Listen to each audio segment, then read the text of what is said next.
How many times do you get somebody like that coming to visit you on a Saturday with ways to be able to hear you and you're not talking to her?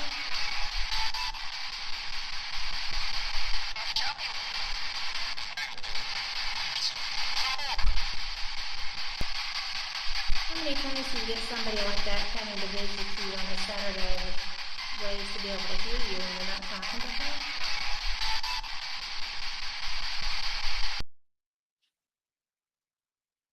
Hello there. I was just listening to that too. So I am so glad you're here tonight. I am Kat Hobson. I am your host. I am thrilled to be here tonight. You are listening to Paranormal Experience with Kat Hobson, and I have one of my favorite people joining me tonight. I know I say that a lot, but seriously, this really is. Christopher DeCesare, is someone who went through just a bodacious time in high school. He was a track star. He was having, the best time. And all of a sudden, there were, breaks hit because he had a haunting in his dorm. And he became known when he wasn't public with us as the ghost boy of Geneseo. And his parents got involved, his friends got involved, the Warrens were involved at one point. There was havoc, there was mayhem, there was all kinds of stuff going on, and he survived that. And it wasn't easy, I don't think. But I'm going to bring him on because you've got to see this guy. So, hello, Chris. Hi, nice to be here, Kat. It's nice to have you here. We were talking before the show. We did this the first time in 2015 when your first book came out. It's a long time ago. That's so much fun, though, because we've actually gotten to spend time together.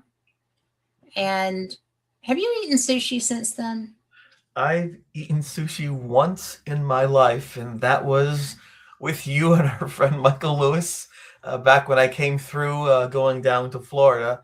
And you were the only person to ever get me to eat it, and I actually enjoyed it, and none since. So yes, you are the one. Well, I just didn't know if you had developed a taste for it after that and, just went wild with it, or what the scenario was with you on that. No, I just never been exposed to it, and Yeah. you had said you would have to try it, and I was a little nervous. My thought was perhaps it's raw seafood, which probably it is. And then I ate it; it was incredible. But then I thought, well, you're not around, so I don't want to risk it. You know where good stuff is, I don't. So that's the last time. So probably have it again when I see you. Well, the next time that you head down to Florida, you just come on back through here. Yes, it'll be my treat So, this time. That's right. yeah, I am. We've got people already coming in and saying hi. And, yeah, Vera, I'm sorry, I don't know how to say that. But is it Devera, or you'll have to correct me if I'm wrong? And Lori. Lori Dorsey is my best girlfriend that's working very hard on a condo that she just bought. And she has been painting and painting and painting and painting some more. So now she is just absolutely exhausted. She went to the beach to get some sunshine and away from all that. And she is listening. So, And Mr. Vera actually is Vince. Mr. Vera, he actually is the chief photographer for my latest oh, book. All the landscaping photography and things like that. It's out in California. Very nice person. how cool is that? It's nice to meet you, Devera. And I'm sorry I didn't know how to say your name, but it's very pretty. So I am just, I am so blown away by the life that this has taken on. Yeah. And, I know that when you experienced this haunting initially, it was very frightening to you. Yeah. I mean, we joked at one point about it's a good thing that you were in track because you were always running. And it was frightening. It was horrifying. Yeah, there's no context which I know how to view it from. Unlike today, where we have many podcasts, television shows, movies, even, there really wasn't much out about the paranormal back then, unless it was something very scary, you know. And so this was kind of, as you would know, more of the occult back then in the 80s and 90s. And so we didn't necessarily know where to turn, what to do, where to go. And I didn't even know if what I was experiencing at first was reality. I thought perhaps someone had put drugs in my food, or maybe there was Right. I remember that. a gas leak in the room. Perhaps it was a practical joke. Maybe it was SAD. Perhaps it was hallucinations or mass hysteria. As a distance runner, you have to work through various hurdles in a race, especially if it's 42 kilometers, 26 miles, and you have to control your environment. And I thought to myself, I don't understand what's happening. How can I even function in that environment? And luckily, because I had some good friends around me and some Yeah. resources that we use and approached, including Father Charles Manning from the church, and then Mhm. Dr. Lawrence Kessler from the college, professor of psychology. We began to get a feel of what might be happening and perhaps how to approach it, handle it, and maybe even survive it. You know, I know that there was the point where there was the injury in the shower. Yeah. How long did it take for it to escalate to that point?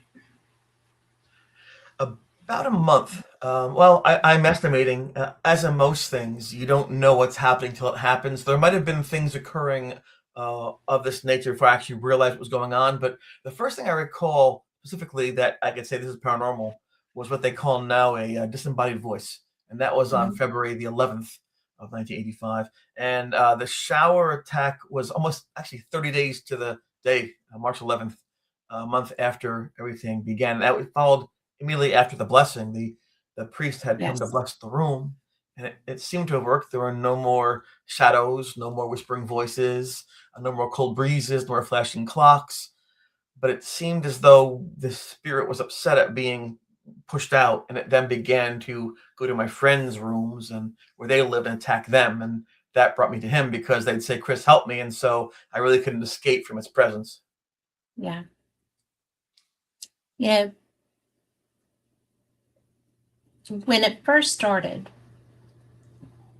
because I mean, I'm sorry, this haunting fascinates me because it's so much more than people even make up, Right, right? right. I mean, you couldn't, if this hadn't happened, I don't know that you would be able to write something that had No, all of these elements in it. I mean, it no. covers so much. Yeah, well, trauma changes not just your experience, but how you view life. You think Yeah. differently. Sometimes there's a lot of PTSD that occurs, from severe moments, and that's because you want to survive. And sometimes that fear of not surviving can overshadow your logical mind. It can. And I'll give you an example. It has now been 41 years and 2 weeks since that thing came into my college room uninvited. And when that was when that came to a conclusion after a few months, it's been kind of calm since then. But even though I should say to myself, that's ancient, you don't worry about that, I still fear every single night. I wonder if tonight's the night because it happened once before without my willingness or expectation. So therefore, it can then logically happen again. So to this day, after 4 decades, I still wonder, will something like that ever happen again? And I hope that it doesn't. So when you're writing fiction, when you're trying to create some kind of cool entertainment experience, you don't think that way. In fact, you embrace things happening because there's more to write about. When you Mhm. undergo trauma, whether it's domestic violence, whether it's drug addiction, Yeah. whether it's poverty, loss of something you love, you don't ever forget that. Even when you survive it, and you really try hard to avoid that happening a second time. What do you do to try to avoid it? Well, that's a good question. I try not to notice things that might seem potentially of paranormal. And this is so strange. Here I am. I'm the ghost boy, right? I'm on Netflix. I'm all over all these, and I don't like even experiencing anything of a paranormal nature because my experience was so horrifying, so all encompassing that we were hurt. People were hurt, physically hurt. That I don't like Yes. to engage in those things. Although I do recognize that my experience allows me to potentially help people in a similar circumstance. So unless I feel I can help directly, I just stay out of those things. I don't watch the movies. I don't watch the TV shows ever. I don't think I've ever seen great shows. Ghost GHI might have seen one time. I've never seen Ghost Adventures. I don't watch the shows because it reminds me of what happened to me, and also because sometimes I wonder about the veracity of what they're doing. Sometimes having been both in front of the camera and then in experiences, you begin to see some of what goes on in some of the productions. And I remember talking to a few people who are very big in the field of the paranormal entertainment, and they admit, a lot of times they're forced to create experiences. They're forced to have something happen because the show has sponsors. The show has a set amount of resources. If nothing happens, then they have no show. So they'll kick the wall on purpose and react to it a second time. And a lot of it stays. A lot of it is pre-planned or written. However, there are times, they told me, where things do happen. They're frustrated because they have to move on to another place. They really can't investigate like they want to, but they feel that by doing these shows, even if they're mostly entertainment, they can highlight historical sites, events, and people, share terminology that's used in the field, maybe some equipment they can use, maybe normalize it as a process of life as opposed to some strange occult thing. So even though they do admit that most of it is not real per se, they do feel there's a reason to have it happen, and people do seem to enjoy them. Well, I think that I would agree with that, because I know some of the people that do those shows too, and I've actually been on one, which was such a trip for me, because I was like, oh well, look, Here I am. and it was terrible, but it was awful. But the whole point of the that enterprise is viewership.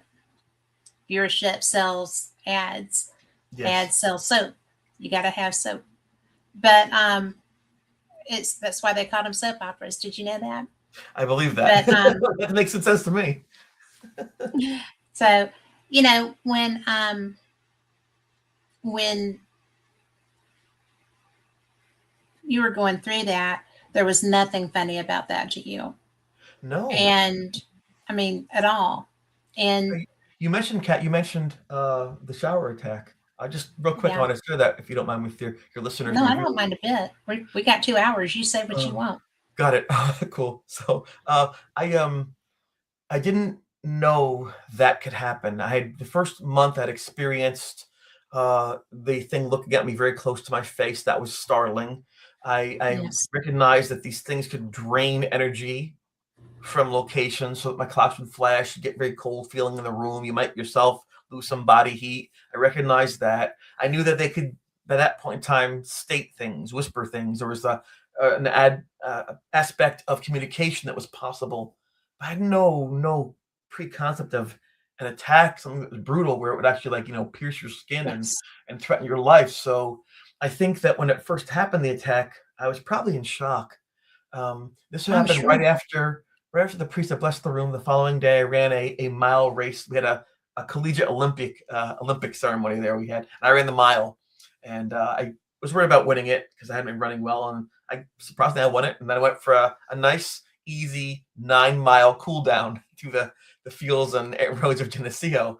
And that's why I went past that tree that's referenced a lot of times in the TV shows for the torture tree, not knowing what it was back then. And I came back, and I'm, of course, you're sweaty, you're hot, and then you take a shower to clean yourself up. And I'm in the shower, and I notice it gets very dark inside the bathroom. I thought, why is it dark in here? And I looked up, and I could see above me the silhouette of the ghost. And I knew it was the ghost because the way the head tilted, as it always did. It was a telltale sign of what this was. I thought, wait a second. I must just be seeing things, because the priest had blessed the room. It should be gone by now. I didn't understand how things might work otherwise. And so I ran out to the middle of the bathroom floor, just make sure that no one's in there. And I said, well, you know what? Must be the ghost then. I'll just turn the water off in the shower so there's no flooding in the bathroom. Then I'll just head out and round 2 with the priest, right? And so I go into the shower, and as I'm turning the water off with the lever, there's like a lever, as I turn it off, it feels as though I'm struck forcefully with a knife in the back of my spine. And I use that knife analogy specifically because if you've ever been making salad or cutting up vegetables or things, and you ever slice your finger with a knife, it's a clean cut. At first, you don't feel it. It's just like, but in a few seconds, here comes the sharp pain, right? It doesn't take long. Yeah. For these things, but in the cold water, right? So because it didn't feel like a sharp pain, I knew that must have been like a sharp object. And the impact of that knife in my back pushed me into the wall. I hit my face Mhm. against the tile wall in the bathroom. I remember I could taste the bitter cleanser, the soap, talking about soaps, right? That they used to clean the bathroom wall with. I thought, oh my gosh, don't break my teeth out, please. Now, of course, in the movies, the girl always falls down and says, help me. No. I always told myself that you don't start a fight, you finish it. So someone's attacking me, I'm going to fight. We're all morphin. So I turned blindly and I just swung out to hit whoever's there, a good punch to the face. And then I was young and strong and healthy back then, so it'd have been a fierce punch, a haymaker, and I smashed out through the shower curtain. The shower curtain fell down a little around me, and then when it settled by the floor, I looked, and there was nobody there, but I could see in the mirrors, which are above the two sinks where you brush your teeth and brush your hair. I see my back. What the? And I can see my back there was no knife there. There were these 3 scratches of uneven length. And it should have been like 5 if it's a hand, right? Or 1 if it's a knife, but there Right. were 3. I thought, that's weird. And they're already bleeding. And I remember I remember telling myself, I felt bad for that kid because I just recognized in that moment, he's in trouble. It was like out of body experience. And either because of the cold or the shock of what's happening or the pain of what was going on with my back, I fell to my knees and I screamed, who are you? What are you? Show yourself, you coward. And there was no answer, just the dripping of the shower head for where the water's still slowly dripping out. And I fell onto the bathroom floor.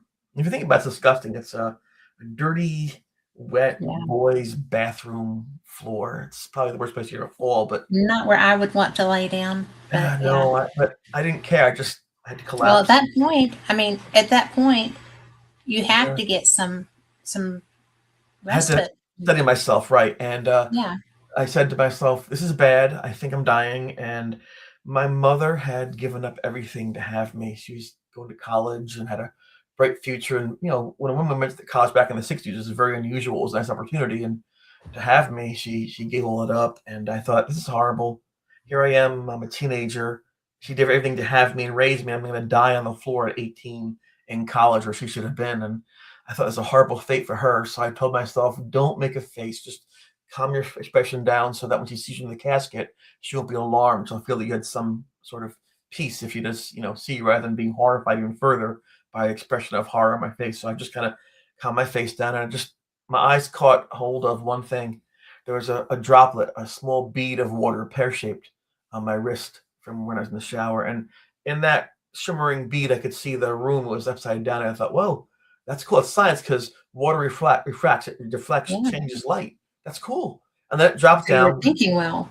Yeah, that's perfect. But then it fell. I was sad, and I said, wait a second. If the water falls, that means gravity's working because gravity pulls at 9.8 feet per second. So okay, I've got refraction, I've got gravity. So I put my gaze down right by my face in front of me on the tile floor, and the grout between the tiles was darkened from the drop of water. I thought, okay, it's moisture.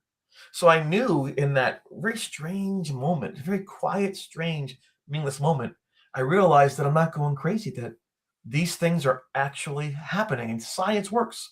So what is this? I didn't know how to connect my reality with what's supposed to be happening in reality. And I thought, I just can't keep doing this. I can't every day wonder if I'm going crazy. I'll put my mind back together every single day. And it may be a pretty good teacher because now when I work with someone who has dyslexia, for example, it's like, oh, they're not trying. They're just lazy. They're just stupid. No, they see the alphabet different than we see it and the construction is different, but they're as smart as you are. And I realized in that moment, wow, people got different lenses in this same experience. We have to be careful to judge and rather it's better to understand. So I'm ready just to go to sleep. I don't want to die, but I don't have to live. Then I hear the door open up to the bathroom and the warm dry air comes over my heels, up my legs and up my back. And I hear somebody in the room with their feet, and then I'm being picked up. I hear someone saying to me, "Are you okay? What happened, Chris? You're bleeding." And then I kind of get my bearing a little bit, and I see Jeff's face, and "You're okay?" And I just can barely speak. I'm like, He put a towel around me. He dragged me into his room, C2D2, and then Ed is in there, and Beth and Linda, everyone is in there. Like, oh my God, look at your back. What happened? And it was pure chaos. And they really wanted to bring me to the hospital. I was sincere about that I was bleeding so badly, and I said, I'm not going to go. I'll fight you all. And that was the thing, like on television, those interventions they call them, where there's one guy in the middle and then the family who loves them so much trying to save them from their own mind. And I realized that moment thinking, oh my God, it's an intervention and I'm the guy. And I always like people on the outside to help. It is a different kind of intervention, right? Yeah, This but I was is like, a how did I get here? How did I get that? How am I the guy in the middle? Has to go someplace. So I thought, okay, think quickly because I can't lose control of the moment. If they bring me to the hospital, they'll sedate me. They might feel I'm self-harming. They might try to, secure me so I can't move good, and the ghost will find me. I can't have that happen. So how do I have our worlds match? So I thought, okay, my lens is stay here. So I said, wait. I said, get peroxide, get some cotton swabs, get some bandages. And so for 47 minutes, I'll never forget the time, it was peroxide and cotton swab on the wound and oh bandage. sure, yeah. And so my whole back was lined with like a whole strip of these bandages. And I learned quickly that you really can't wear a shirt. And it happens, they tear off and it rips and it hurts. So I sat in my room Yes. for 3 days with no shirt on, just kind of shivering in the cold rather than go to the hospital. Before they put those bandages on my back, Jeff had said, the natural light's fading out the window. He looked out of his window up to the campus. He goes, if you want a picture, that's how to get the picture of your back. This is fascinating evidence. And I already had gone through the trauma of having the ghost picture out there with the skeleton and my hands out. There's always rumors going who I am. And it became this big circus thing. And I just wanted a friend. I needed a friend. And I said to him, I said, Jeff, you're my friend. Don't take that picture. You won't do it. He said, but I want to. And I explained to him, please, I want to be Chris, not the ghost boy, please. Yeah. If you're my friend, put it down. And he did. And so that's why there's no photograph of the scratches. People say, where's the photograph then? I didn't want them, Kat. Well, and he's still your friend. Yeah, forever. And that same level of friend. That's the best thing. So I just, it just highlights the fact we weren't investigating, although some that did happen in the experience, we're surviving. I was just curious because how old were you? 17? I was 18. Went? Yeah. 18? And that just had to be. I remember my son when he was 18. Yeah. Right. And he was pretty much, he was big, monstrous. He's like 6'2", 6'3". And, it's, he would not have dealt with that well either. And I don't know that he would have dealt with that as well as you did, because even though I used to razz you about how fast you could run when, because you were always running out of the room when the ghost showed up. And you put that in your book. That's not a secret. No, not a secret. But, it's so interesting to me because there's so much going on, especially in an athlete, because you are having to maintain. Yeah. But in a male body at that age, there's so many transitions happening. And so the stress of the injury, the stress of the fear factor of the actual, there's somebody in my room and there's nobody here, what never ceases to, and we have a question I'm going to ask you in just a minute.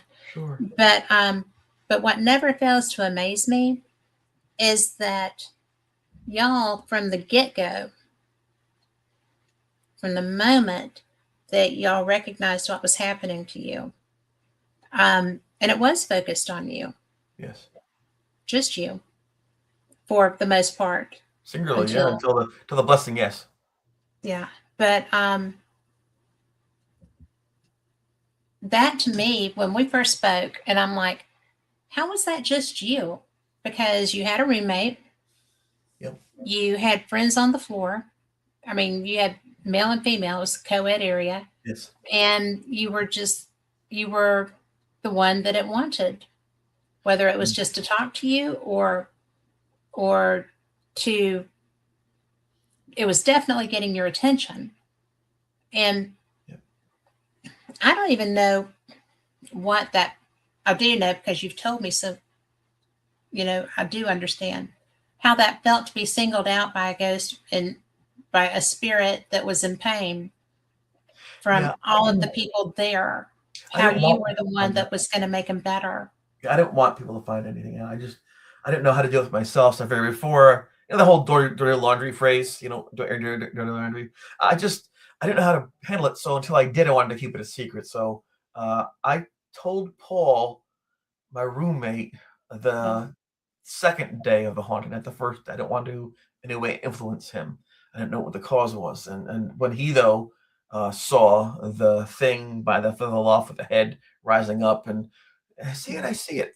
That's brilliantly depicted in episode 1 of the Netflix show. Then I realized, okay, if he's seeing it, not knowing what I'd seen, then it's not internal, it's external. So at first I was relieved, yes, I'm not crazy. And then I thought, oh, there's a dead thing in the room. It's probably worse. So Paul and I knew. And then I let Jeff know that strange things are happening. And Jeff was an English major. He loved writing. He loved photography. He loved music. He loved art. He was like a young Renaissance man, just if you such as your movie. He's still a Renaissance man. He really was. I can imagine him with a skull. Married a Renaissance woman too. Yes. And he began to, such a writer, began to record what I was seeing and as like a journal. And that's what we used to check with and say, okay, were there patterns? Did it occur the same time every night? Was it different days of the week?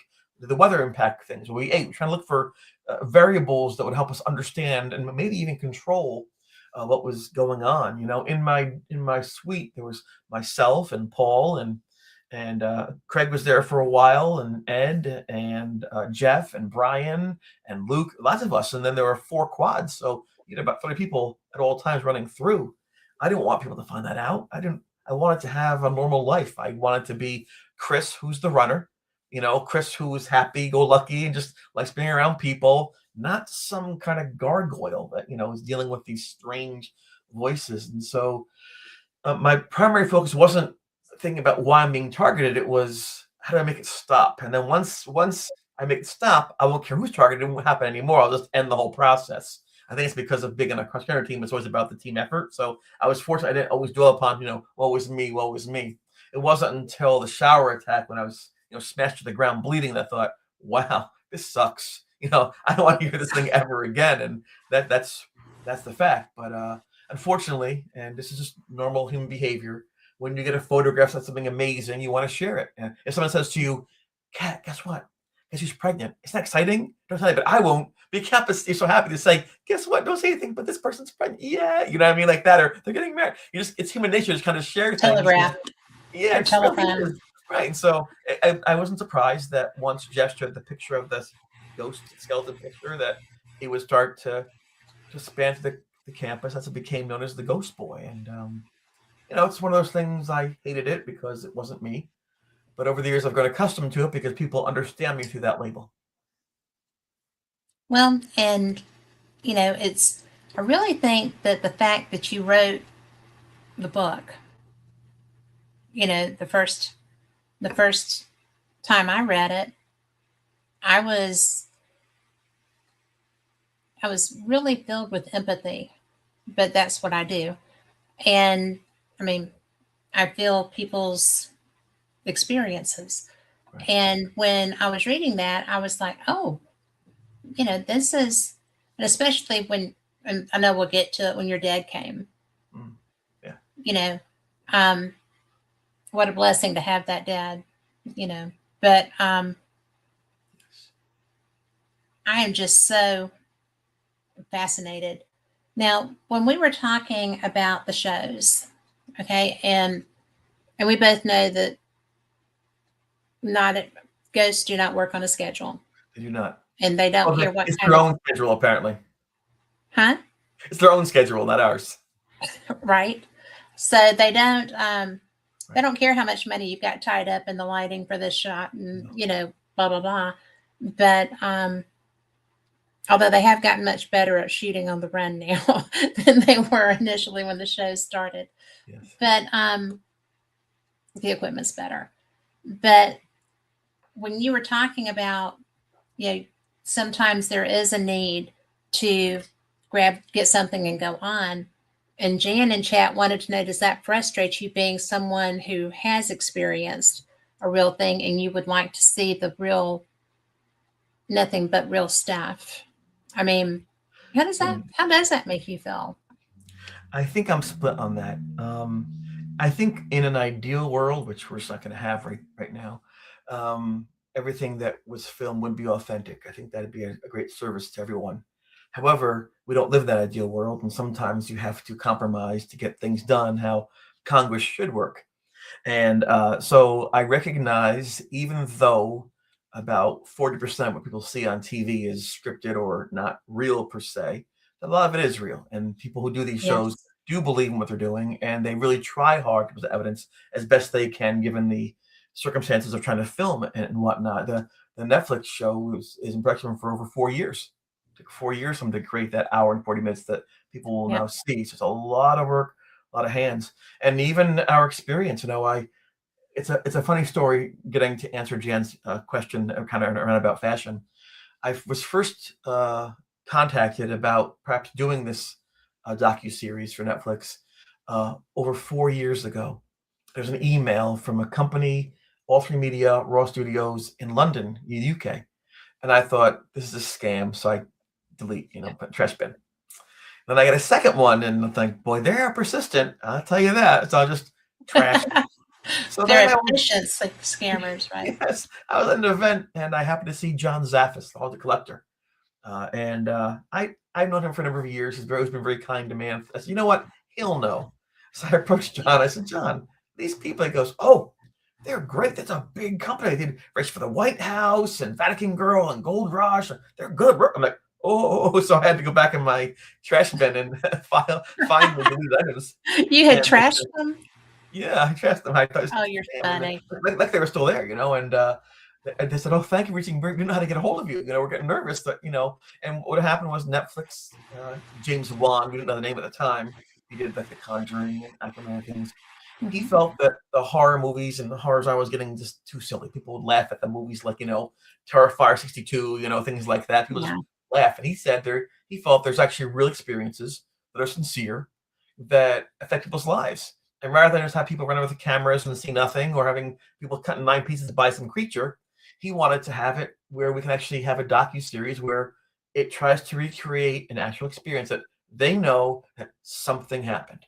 With multiple witnesses, the place exists, historical connection. And so this company in UK was tasked with, out of like 450 cases, they had about 8 months to do this, try to find 3 or 4 cases they felt they could say, something really happened. Now, what does that mean? And so luckily, unfortunately, they chose the experience that I had with Jeff and Linda and Beth and Craig and everyone. And so we began talking, and we interviewed probably via Zoom meetings, probably 8, 9, 10, 12 times. And after a period of time, they had what they needed to present their package, their promo, their results to, I don't know the terminology in TV talk, but anyway, they gave the information to Netflix. Netflix is out of LA. They have commissioners, they're called commissioners. And the commissioners, there's one in charge of humor and horror things. And the initial reaction that was given to our concept of making this a docuseries was we were, one word, and I quote, dusty. We're dusty. And so I thought, what? And the rationale was that, we were bunch of old white people from 40 years ago, and they're really trying to focus on inclusion and DEI and alternate lifestyles and things. We didn't quite match what their goal was. And Right.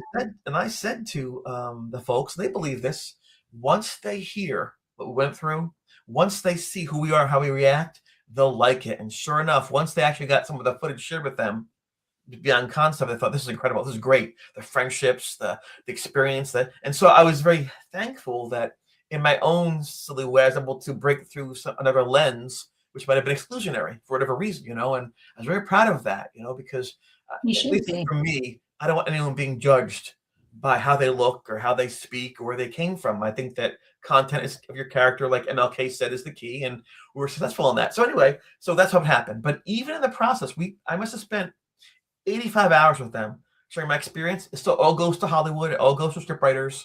And then when it's time to film the interviews and do the things, there's a script. And that the people, the directors, executive producers, everybody there, kind of people, have to follow the script for every single thing. And I had a hard time with that. The very first day of the interview of filming, I was livid. The questions they were asking, where they were going with this, because I want to be polite, right? Because my friends are all there, they're spending millions of dollars for this. And people said, this is great, go on Netflix, this is great for your brand, it's amazing.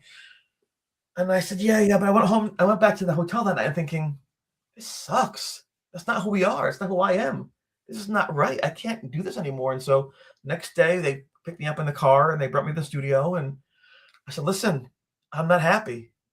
Whoever wrote this did a terrible job. Not only was there in the car, of course, right? I said, they picked all the one-offs. That's not the right. And so it became a bit of a heated discussion, but it heated, like we were arguing back and forth. And so the gentleman who's in charge of all this, his name is Mark Lewis. He's won BAFTA awards. He did great things. He's a very famous executive producer. He goes, "What's the problem?" I said, "I am the problem."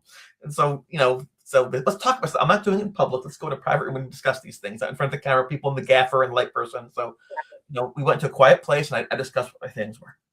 And so we made a compromise. I said, if you don't fix this, the train leaves Rochester at 11 o'clock, Amtrak, I'm on the train, I'm going home, I'll get my ticket, done. Of course, they can risk that. They already filmed Jeff and everybody else, so I had them where I wanted them, and I knew that. So this allowed me to negotiate. And so from there on in, before every time we went to a session to record, they told me ahead of time what the goal was, what the direction was, why they're doing this, and I was able to push back and correct some of those things. So this way it didn't seem like I was some little kid in the basement doing Ouija dolls, smoking pot, hitting the world, because the opposite was true. I loved everything, and this kind of jumped in there. So I understand how that works. So in answer to Jen's question, I accept this is the reality.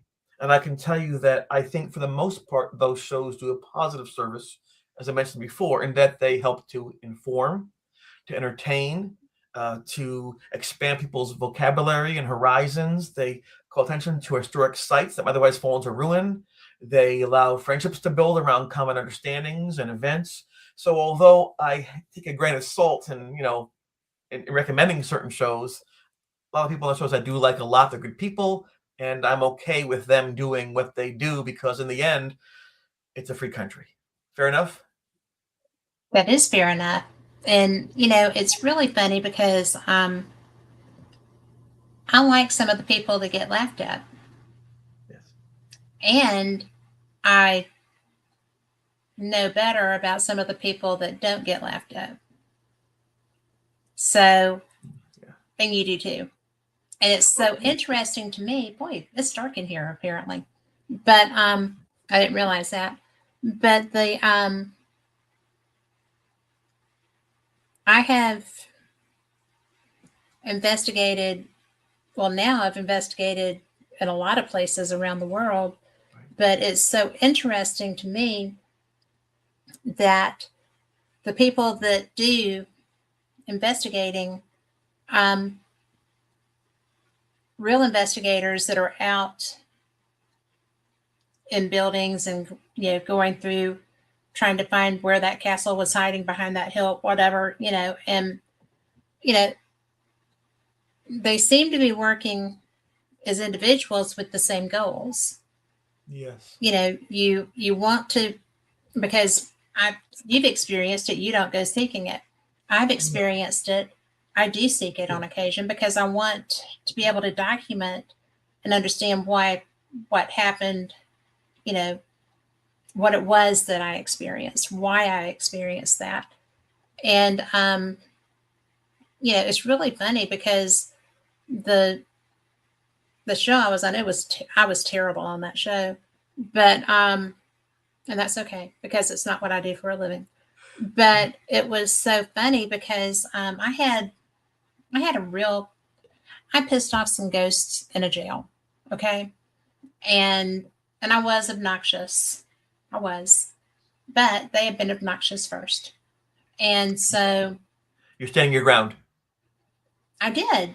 And, kind of maybe I was obnoxious first. I don't know. It was give and take. But I'm hearing all these sounds. Fair about it. At least you're fair. Everything is banging. There's nobody there. Right. The cell doors aren't moving. All this stuff is happening. And I'm getting mad because my computer's messing up. I'm trying to do a live broadcast from there. It wouldn't work.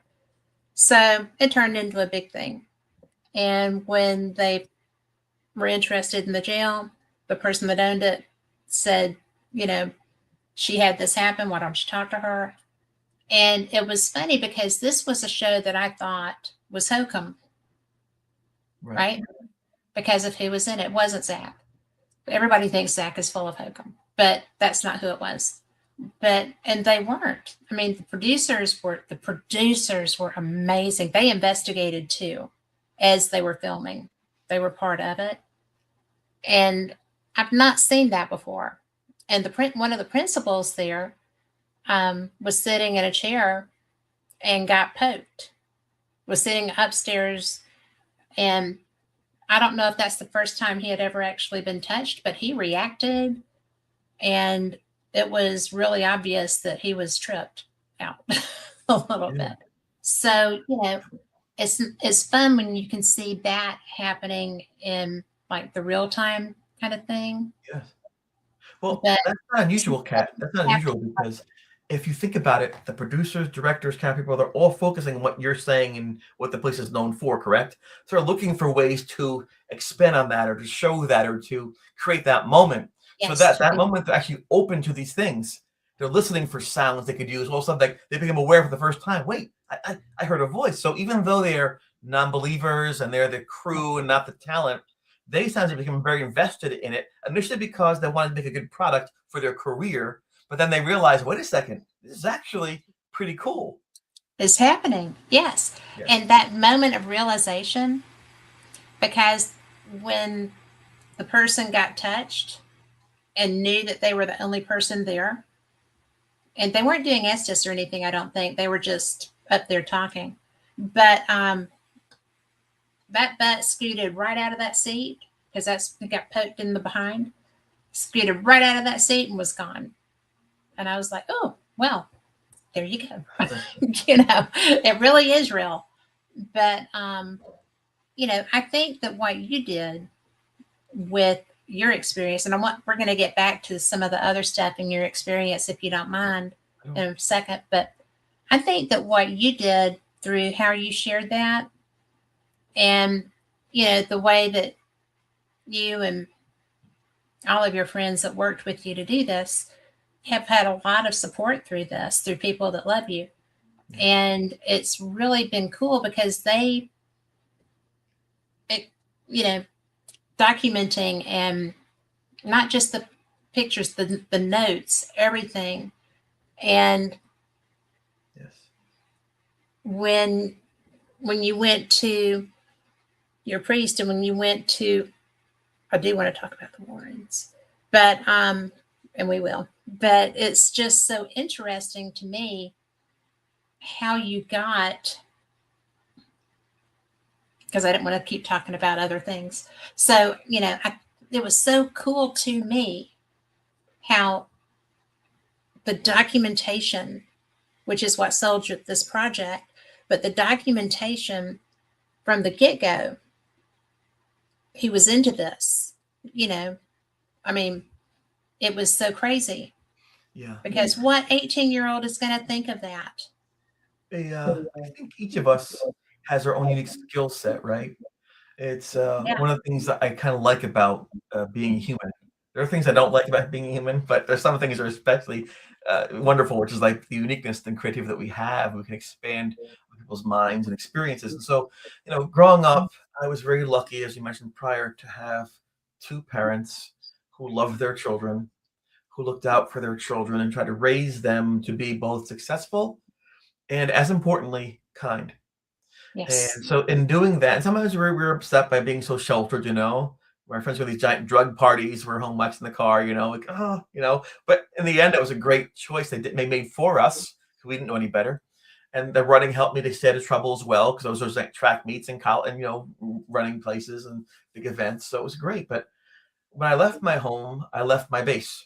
Everything I knew was back there, and so it's a risk. Sometimes if a dog is chained to a dog house in the yard or in a fence and they get out somehow, they don't know what to do in the world. They rent a cars, they don't know how to really adapt. And so the one risk I had associated with having such a great childhood, which I would never get for a million years of trade, was I wasn't quite sure it was out there.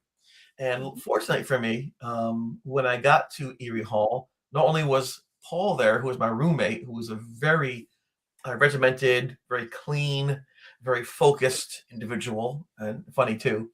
Jeff was the next door, and Jeff was, except for my father, the most intelligent,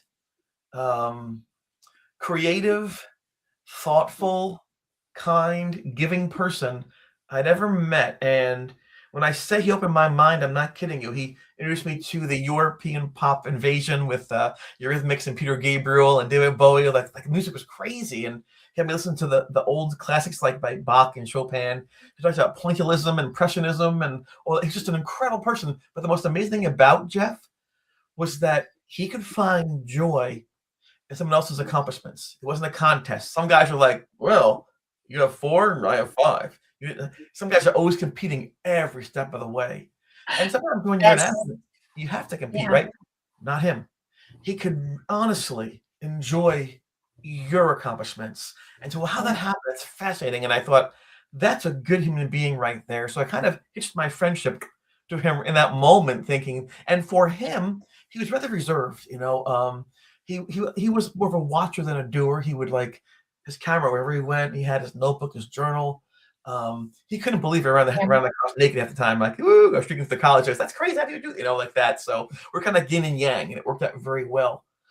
When he was younger, he had seen those shows like In Search Of, and That's Incredible Things, and he thought that's really cool. Learning boy narrating, and he just wanted to know: are there vampires and Sasquatch and UFOs? And as they get older, in his teen years, he thought, I don't really see that though. It's not like it's real. And he kind of just despondent, like, darn, they're like fairy tales, like the Easter Bunny. That's terrible. Like, oh well, whatever, childhood dreams. And then when I came running into the room, and I'm like, there's a ghost. He's what? I mean, I think that it's what he always wanted to prove. There's something more than going to work and punching a clock, eating your lunch, going home, punching the clock, and going to sleep. And I think that he was just, as a human being, enthralled with the concept that there'd be something out there beyond the mundane. And so I think he was actually drawn to my experience. I think that when he was journaling these things, he did so not just out of obedience to a friendship, which is part of it, but I think part of him was nourished by these possibilities of spirituality, of life beyond death. And so he played a key role in preserving, recording, analyzing all the things that were happening in that day. And likewise, Linda, who you see in the Netflix show, Beth, who's in the sci-fi show years ago, likewise, they really thought we're good people, Beth and Linda, Jeff and I, and they always try to make us happy. And, they'd be at parties and things. They always included us in these social events. And I was very thankful for that. So when things got crazy and I became the ghost boy, people began to pull away because what they perceived was me being different now. They stayed as my friends. Those are truly true friendships, and it allowed all of us, I think, to navigate with the friendships through a horrible time, because it's like what's that term? Like a blood brother. We suffered so much together that we became a family. We were bonded by our experience, and nothing can really, you can have waves in a friendship, ups and downs in a friendship. Nothing destroys those friendships because they go beyond any single moment or thing. So yes, I'm very lucky. We're all very lucky to have had the friendships that we had. And the cool thing about the Netflix show is that they focused on friends and family. It wasn't just about me and Jeff running around getting evidence. You heard Linda's backstory, and right, and all these things. And I thought that was fascinating. And that came about because every show looks for a direction. What's the main point? Initially, they're going to have it very evidence-based, a lot of music, like almost like chronology. And then they saw the friendships. Oh my God, it's 40 years, they're still friends. They talk so naturally. This is not a show. It's real, and they're bonded for life. And they thought there was a movie called Stand By Me. Dun, dun, dun, Yes. dun, where the young kids walking the railroad tracks looking for a body, written by Stephen King. And even though they find the body, it's not about that. It's about their experience on that train track, on that path to that goal, and how they became friends.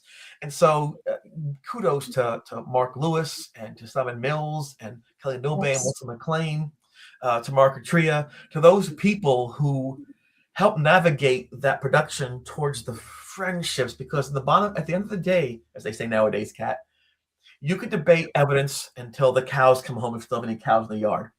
But the one thing you can't debate is the value of friendship that lasts and endures. Well, and you're absolutely right. And I'm going to say that's very poignant to me, because I don't have a lot of people that I was young with. Because parents divorcing, mobile, all the stuff.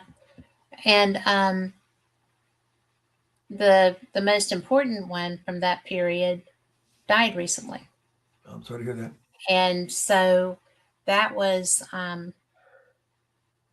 that was my big, holy crap moment, right? And it wasn't a good death. It was not a good death. But his faith was always going to be strong through that. So, but it's so grounding. It's oh, hi Victoria. But it's so grounding to have that, and the parents that you had, and your whole family that you had. It wasn't me though, Kat, right? That's just circumstance. I could have been born to a single mom trying to fight her way through 3 jobs. So I got lucky in this case, right? That I had the background I had, because when I got unlucky with the ghost, it kind of bounced out. But you were not unlucky with the ghost, because the reason you could cope with it as well as you did was because of the base that you had. Yes.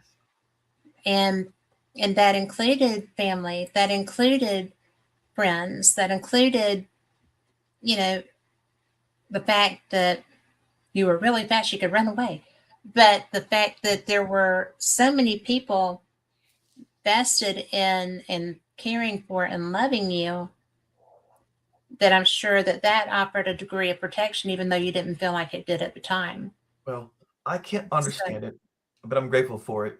Even when I had the cancer, the eye cancer this past June, that was a scary time. I had some blurred vision, and I thought, well, probably allergies. I'll just go to the doctors and not be my normal self and just wait through it for 10 years, And I went, and they discovered that I had this carcinomatous malignant tumor in my retina, and that was scary, And so they said, if the tumor has leaked out into your brain or your liver, then you're on the clock, basically. So I had my will made up and notarized and things like that. And it was a scary time, and went down to Sloan Kettering in Manhattan, and they inserted a disc, a gold disc with silver pellets on it, radiated pellets.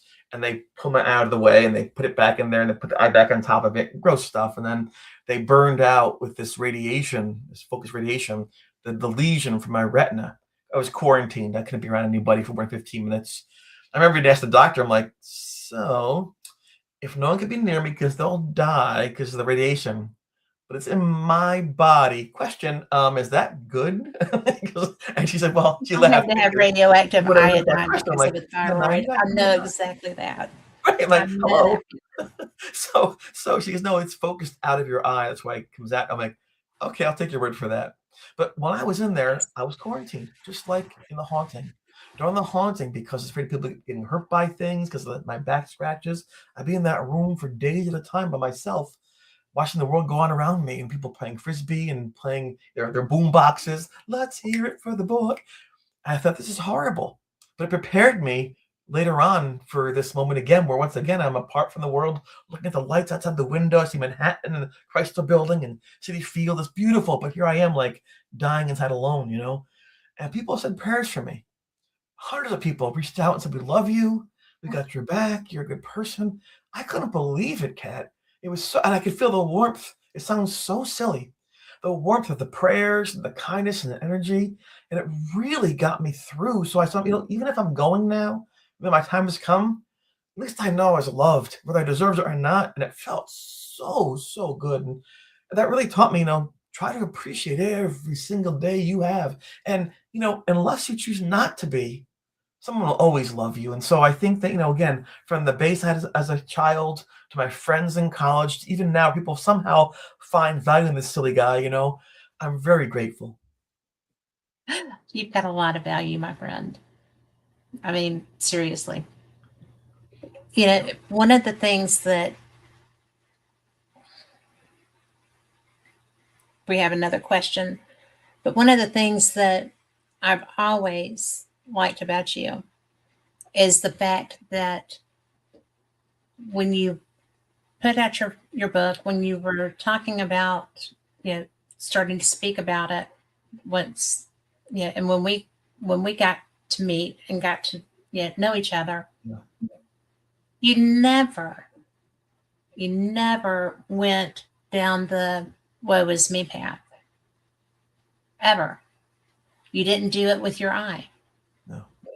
You were scared with your eye because I didn't say a lot, but I watched a lot. So I don't really, I pray a lot and I watch a lot. But, Yeah.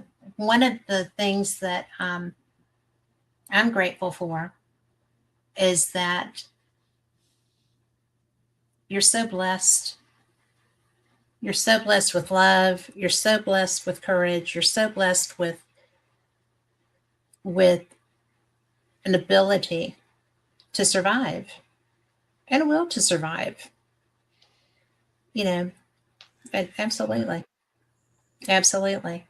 And it's just interesting to me that you are always the person that you are. I have not seen you even exasperated, be less than. So I get I've not grumpy seen you older now. I get exasperated grumpy. much either. I get grumpy sometimes. Yeah, I haven't seen it. But yes, I have. I've seen it once. But now Victoria has a question that she wants to know. And it's Victoria Monday, by the way. Yes. Thanks, Do you lady. ever have more paranormal experiences? Yes. Yes. It's one of the things that Lorraine Warren inferred or implied. He said, like attracts like, that, once you experience something, probably gonna happen again. In fact, Father Charlie said, this goes attracted to you. You must have some kind of gift. It's likely this thing happen again. I'm like, again? So when I started to actually talk to people about these things, I said, well, your light is on, my friend, and it's going to stay on. So you're going to keep on attracting things, whether you like it or not. And so that has been the case. In fact, just 3 months after the haunting at Geneseo ended in Erie Hall, my family and I went down to Virginia Beach to go on a little family vacation. The beach is wonderful, by the way. It's beautiful down there. And there's a place called Colonial Williamsburg. It's a historic recreation. And right before then, President Reagan, Prime Minister Thatcher, President Mitterrand of France, a bunch of people had met there, the G8, I think it was called. And my mom said, you like history, let's go take a picture where they stood. And so, of course, we went to this restricted sites building, and I stood by the table where they stood, and I did my geez face, As I'm standing there, my mom has her 110 camera, trying to line it up with her finger in the way. I hear these grandfather clocks start to strike 3 times. Bong, bong, bong. I think it's 11 o'clock in the morning, I think that's bizarre. I mean, when the kids at work that didn't set the clock properly, I'm thinking to myself, right? How high school kids are. And then I hear this scream. I see this woman run past me on fire, ah! So in the picture, I'm like, but unlike today, we have cell phones, you can check and see what it is, and retake it and touch it. Back then, you sent it away for 2 weeks. Yeah, 2 4x6s back. That's how it was. From Rhode Island, you sent them to. So we got the pictures back. I don't know, maybe a month later. My mom said, "Oh my gosh, look at this picture of you at that place." You can see there are these clock faces, white, misty clock faces, all at 3 o'clock, floating in the air around me. And there's a woman on fire going to be passing through. And so for the second time, after the ghost picture in college in the same year, here we go again. And so I knew then it's just not going to stop unless I tried to stop it. And so because the reactions to me were so strong that I seemed to have this such a strong inherent gift for this, but didn't want it, I repressed it. I was that 6'5" guy who doesn't play basketball. I was that girl who could draw in art class who won't draw. That was me because I didn't know how to control it. When I did do it, people noticed and the expectations on me. What's my aura? Predict the future. What does this mean in the Bible? I mean, people looked to me. I had such an incredible gift that they depended on me for these answers I couldn't answer for them. I felt uncomfortable. With Lorraine Warren, for example, that was bizarre. They gave us a wonderful lecture. They had these slides, which is, if you're a younger audience, it's the still black and white photos, right? Advance, you push the button. They had these things they called EVPs. I'd never heard that word before, phrase it, electronic voice phenomena. And they played these things for this huge audience of hundreds of people. I just went because Jeff said I should go and it was free. And in fact, I have the poster from their lecture right there that Jeff showed to me, the dining hall table at college right there from 1984. In any event, so he went, and then at the end, Ed said, "Come up, meet Lorraine, say hello." And Jeff was like, "That's incredible. Let's go meet Lorraine." Just like you see in the Netflix show, you know. And I didn't know. I'm like, I'll be polite. And Jeff pushed me ahead of him, so I have to go first. I thought maybe to give him more time to ask his questions, you know, get him in line. So I got to the stage, and she said, "I will not shake your hand." And I looked behind me like, who's she talking to? Who's misbehaving? You know, was my friends at college just being a moron? It was me. I couldn't understand it. And then she said, and this is not in the show, "I won't shake your hand. I don't want to know my future." I thought, what? And then Ed put his hands on me and pushed me off the stage. And that's how that transpired. I thought, what? It was only 33 years That later. was the weirdest thing. Yes. Well, I mean, that was the weirdest thing. And how would she not know her own future when you were going to show it to her? well, I don't know. So I had no idea. All I know is that to her, I was It's so probably a bad weird. person. Maybe I was evil. Maybe I something wrong with me. I don't know. Not even. I was so sad by it and so hurt emotionally because they're famous people and I'm some nobody and they threw me off the stage with all my friends that I didn't go on. They went on an investigation across the campus after that, and I didn't go because didn't want to be around them because I was embarrassed, you know. And Yeah. anyway, I so would have been. I mean, I get that. well, If you're a 33 years kid. later, 33 years later, I'm at this event and a woman comes up to me, very nice, pretty woman comes up to me and she says, "Hi, you're the ghost boy. You're Chris, right?" I'm like, "Yeah, that's the man. I was the ghost boy." She goes, "My mom loves you." I'm like, "Oh, who's your mom?" She goes, "Lorraine." I'm like, "Lorraine who?" "Lorraine Warren. I'm Judy. Nice to meet you." I'm like, so I said, "I'm very honored by that. Thank you so much, but you have the wrong Chris." It's another Chris. She did not like me. Let me tell you what actually happened when I met your mom and dad.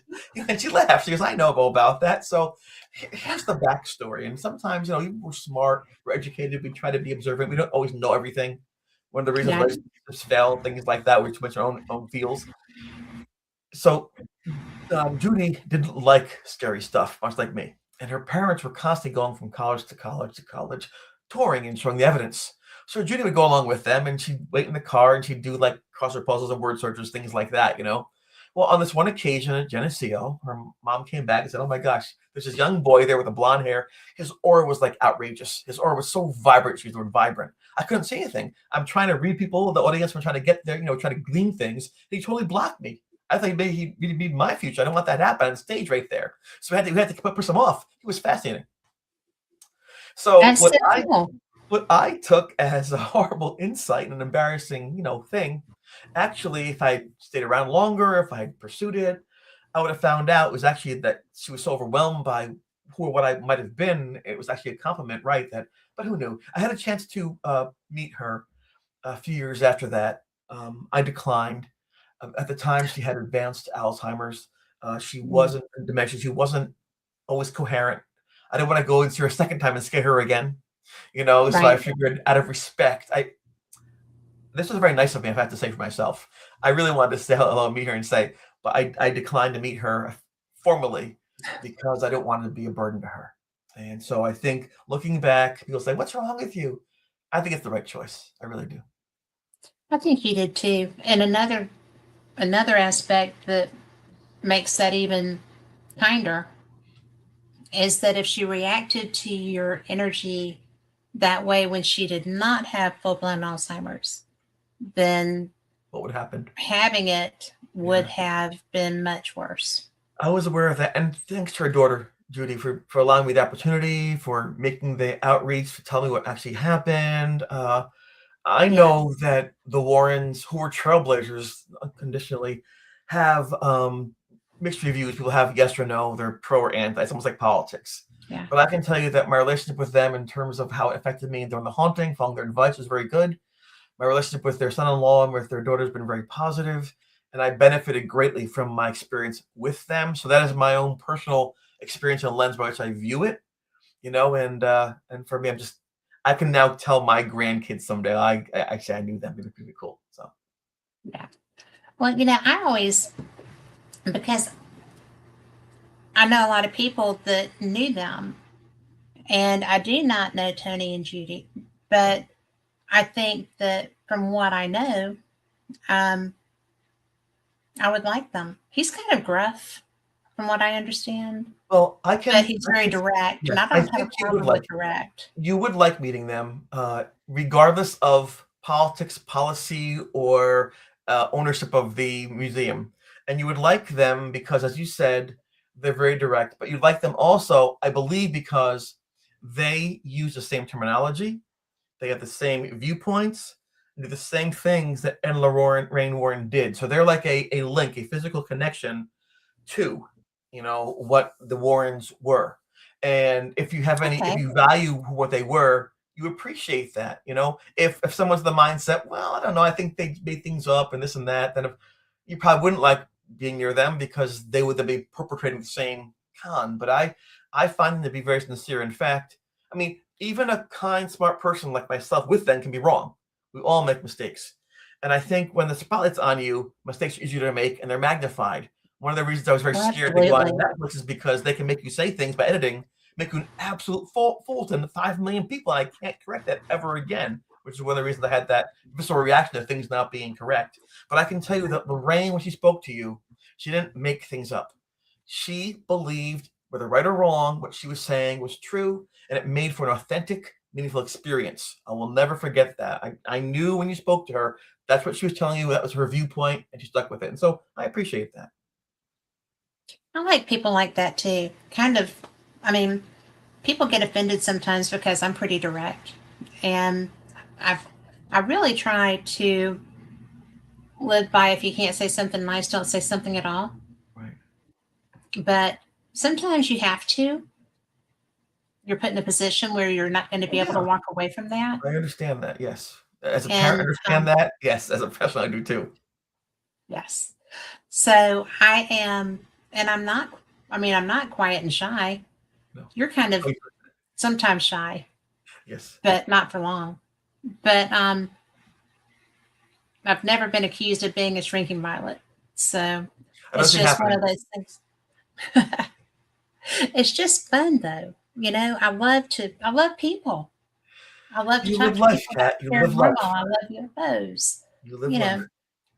know, and but you would be so I got diagnosed with ADHD and it's I an can't adult. spell that. Well, this is new, right? Because college and loss and everything else just made it go.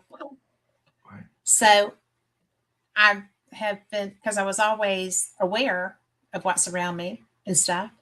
And so now it's just kind of like, oh, behind the little animals kind of thing. If I'm learning how to live with it because I thought I had Alzheimer's, but I don't.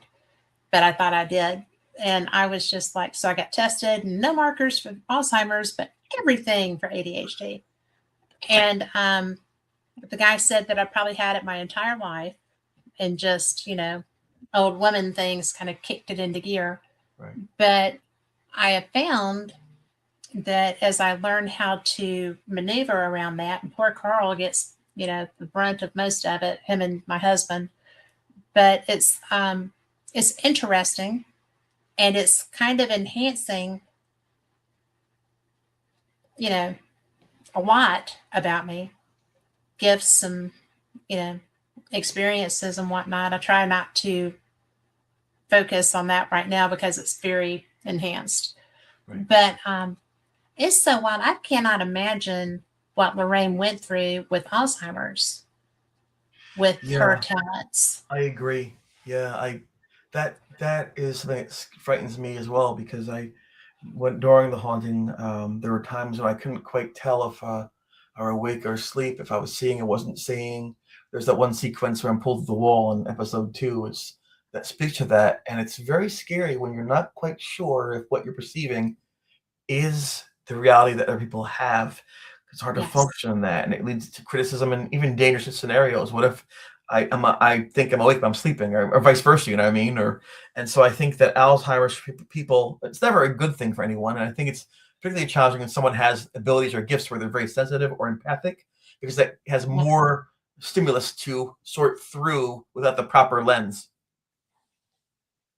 Well, yeah. I mean, I had family members who had Alzheimer's, and that was one thing, because my mother had gifts, and she would, she was able to stay in her nursing care facility. She lived in a retirement home because she liked it.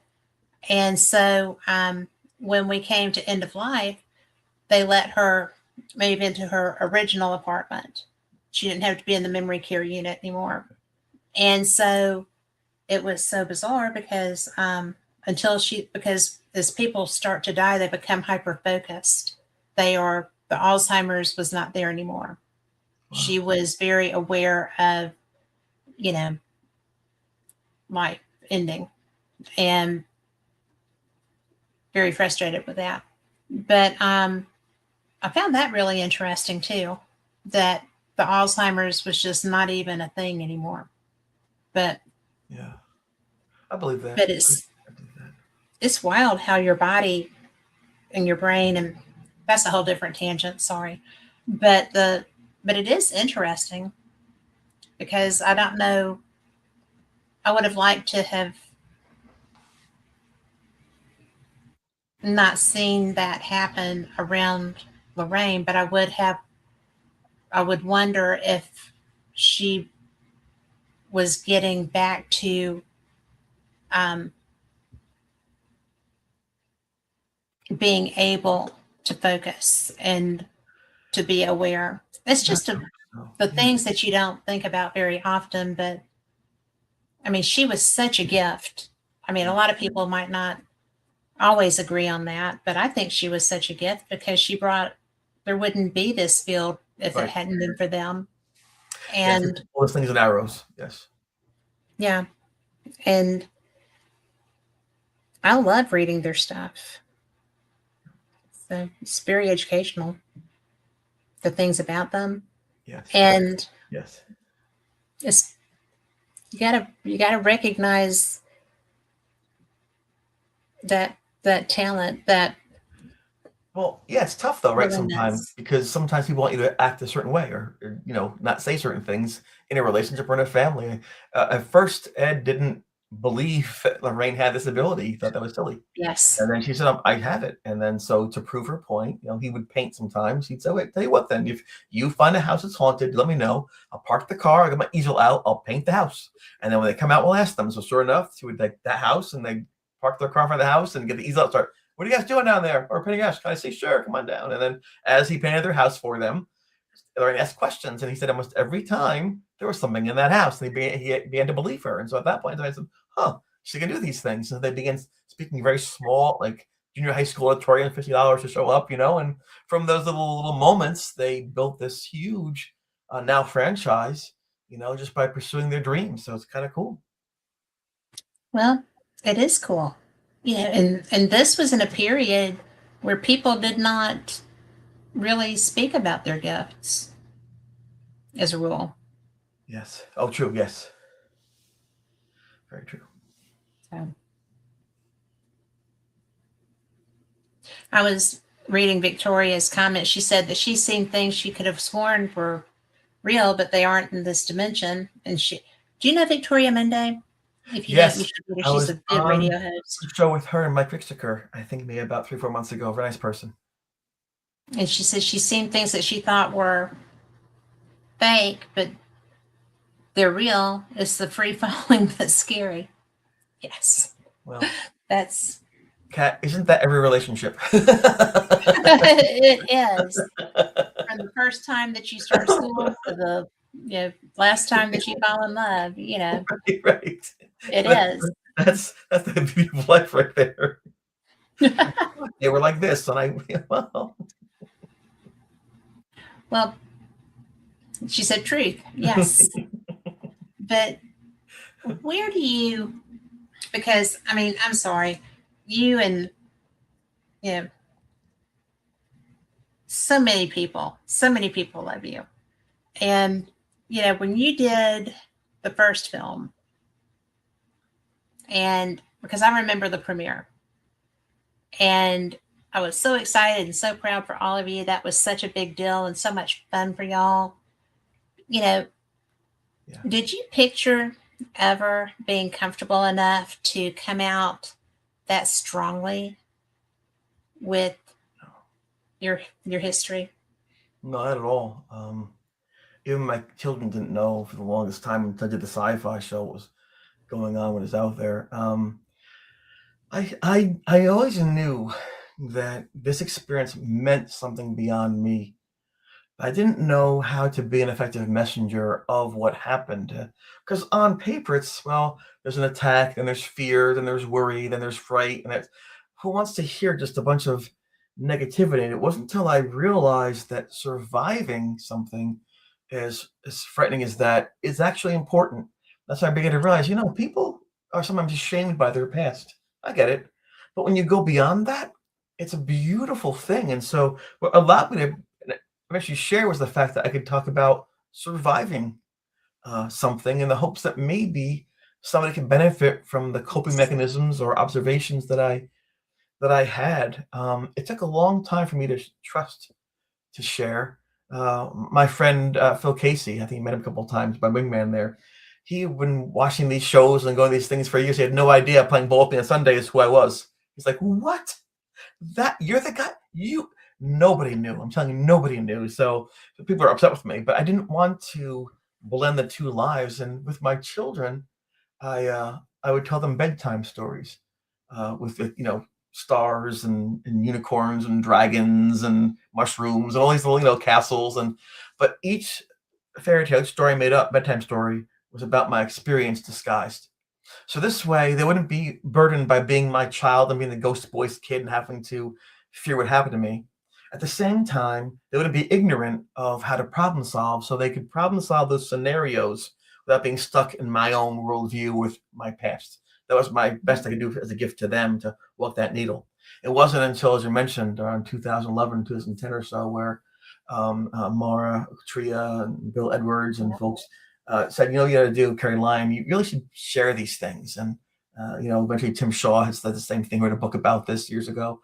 And I trusted them. And then we reached out to Jeff, and Jeff got on board, and that rekindled that friendship. And then that seeing the response to that effort was really cool. And when Mara asked me, when all the filming was done for Please Talk With Me, how do you feel?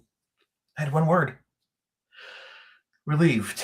Because for the first time in my life, I didn't have the sole burden of sharing it. I didn't have the sole burden of carrying this. Because even Jeff said, you know what, one time I'm done with this. He went to burn his notes and things, like everybody walked away. And I kind of was carrying this weight, like this rock in my back for, 20 years. You couldn't walk away. I couldn't, because it was focused really on me. It must have meant something. And all the trauma, I just don't want to forget it and not have it mean something. So then, of course, sci-fi was the first to really put that onto the national scale in 2012. That was pretty cool. There was the Travel Channel was like, whatever. My Horror Story is kind of a quick little, it's a cup of tea. But then the Netflix thing is what put everything out on a global scale, so that in the first week, I think 5.2 million people had seen. Holy cow. And then, of course, 9 million people have seen it. So I have people reaching out from Brazil, from the Philippines, from Slovakia every day saying, how are you doing? We love you. So I know that I went from carrying this burden by myself for decades to now someone wake up tomorrow, in Colombia and watch what happened to me. Someone can wake up, in Thailand, or, maybe someplace in Finland and see what happened to this guy and his friends in college. So it is now most likely, aside from the Conjuring movies, probably the most known haunting on the planet. So with that comes a responsibility for me to act in a way best I can to be responsible with the information and to really try to appreciate the connections and foster them. So every email I get, everything on Instagram, on X, on Reddit, I respond to. I sometimes spend an hour and a half on Reddit a night just going, because people on Reddit can get very aggressive. They can get very, it's tough there sometimes. But I have a lot of friends so far because I walk through, I see where they're coming from, put stuff in their spot, then I bring them back this way. And I've made a lot of friends who initially were very sarcastic, oh, that some woman from California, that Chris was weak then and he's weak now. I'm like, hey, I'm right here. I start talking, and people tend to view these shows as jokes, as actors. It's not real. And when they actually understand there's a real person, that we're not actors, this really happened. What? Which is what James Wan wanted. James Wan wanted to have people understand it's not just actors doing these classic ghost stories.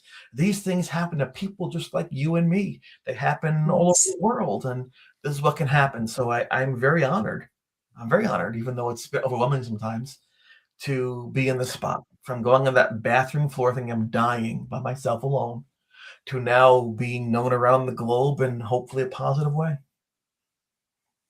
I don't think there's any way it could be anything but positive. I mean, you're going to have the few people that are like, ooh, it's all of the devil, but it's not.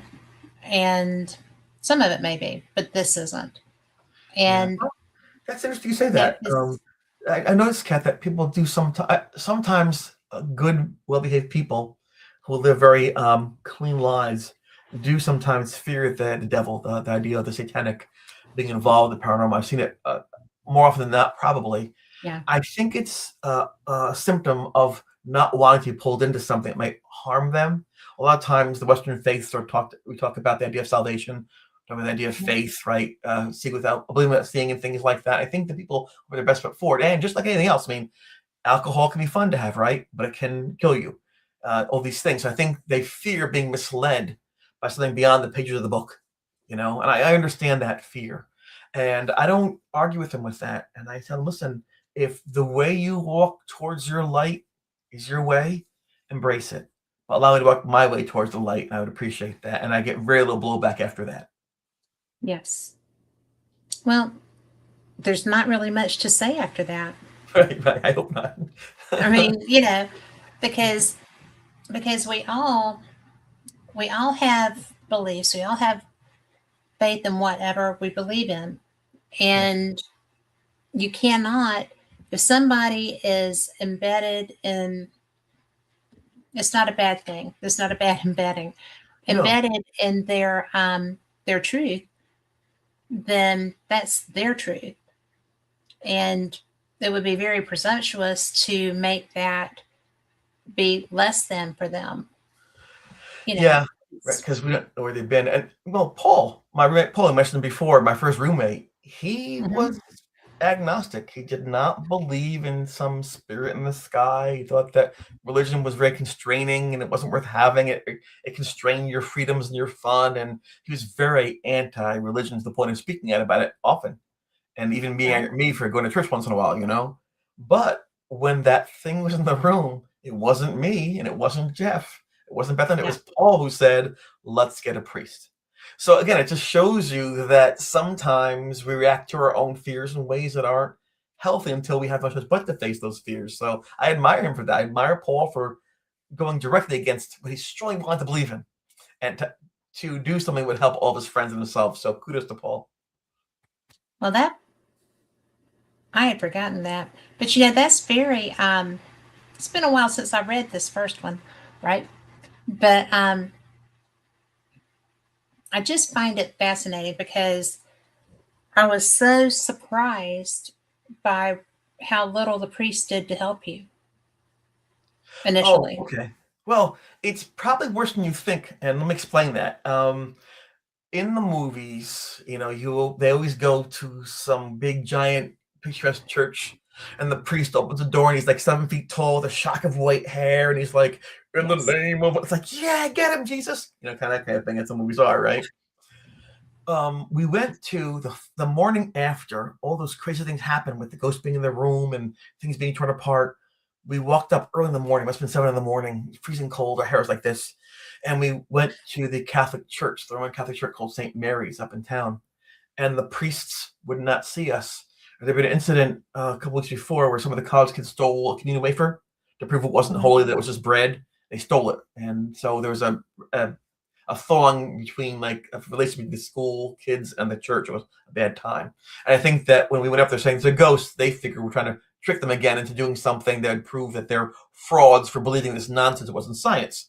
So they didn't want to see us. But a woman who worked at the Right. rectory gave us a small gold piece of paper. I call it my golden ticket. I've got my golden ticket. And on that ticket was written Father Charlie with a phone number. And that was the interfaith center on the college campus. And so that's where we went to go to see Father Charlie there. And when we met him, I was so disappointed. He was like 30. He had a little bit of a pot belly. He was young. It looked like he just came out of Woodstock concert. I'm like, what? What? If I'm a nasty rank runner and Jeff's a genius, if we can't handle this, how is this guy gonna do it? He looks like he's gonna go and sing like, are you Yes. going? No, but he was so good. He spent over an hour reading every page of Jeff's notes from start to finish. Start to finish. It actually was Paul and I who brought Jeff's notes with us. And Jeff said, don't lose them. Don't give them to him. We promised we wouldn't. At the end, he looked up, he said, very simply, I believe you. Oh my gosh.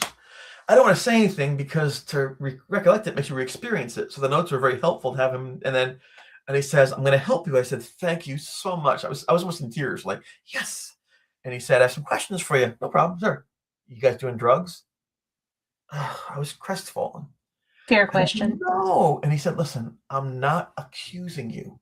What these notes say, and I believe something's happening by your looks in your face, your eyes, I mean, something bad's happening to you. But if I don't know what's happening, I can't help you. If you are doing drugs or, crazy things, I don't know, I can't help you. So don't take it personal. So I kind of realized I understand. And then after we went through, there's no this, no that, no smoking this. And he said, okay, I'll come to your room.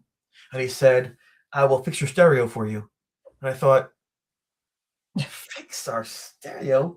You listen, what are you talking? He goes, listen, I'm a priest. I can't go to the college and saying I'm doing a big ceremony. It's not permitted on secular grounds. I read in the notes there was a stereo in your room, Paul's stereo, right? I'm going to fix your stereo. I'm like, oh my gosh, this is the coolest thing ever, right? Yes. So then the following weekend, he shows up at night to fix the stereo. They sign him in. He comes up to the room. He just jack up. I see his collar. I'm like, yes. It was really like those John le Carre spy novels. Like, so at first I'm thinking, this guy's done. He can't do anything. He was brilliant. So I said to him, are you going to exercise the room? Because you don't exercise the room. That's to do a person. Are you possessed? I'm like, no. It's right. So I'm going to do a blessing. And a blessing basically asks the spirit to find rest some other place, makes this room off limits, and it protects you as well. I'm here for you and the thing. I'm like, that is so cool. So anyway, he took this oil and he put it on my forehead in the shape of a cross, like you see the movies. I'm like, whoa. I was so freaked out. I'm like, ugh. And then I've been blessed by a priest before with like oil on my forehead. I was like, what is that about? And then he started reading, and I'm trying to think. I had saved it at one point in time when he read, but it was a prayer for the sick, basically. And he asked that, God, that your servant Christopher, who is a good person, follows your laws, can you please protect him and keep him safe? All these things. We ask in your name it was amazing, the ceremony, and he got done with the ceremony. It wasn't like in the shows where there's like earthquakes and the sun parts, and it's like, it was just a nice, beautiful thing. And then he got done. Actually, I forgot one thing. When he walked in the room, he went, whoa, like, wow, what's going on? So that was pretty cool, I thought. He got done. It got quiet. I looked up at him, and there were no flashing clocks. There were no breezes. There was no voices or shadows. I thought, what? I said, am I going to be okay? And he said, yeah. I did this blessing, and you should be fine now. I said, can I get back in the room? No, only invite him back in. I'm like, that won't happen. So that's how that worked.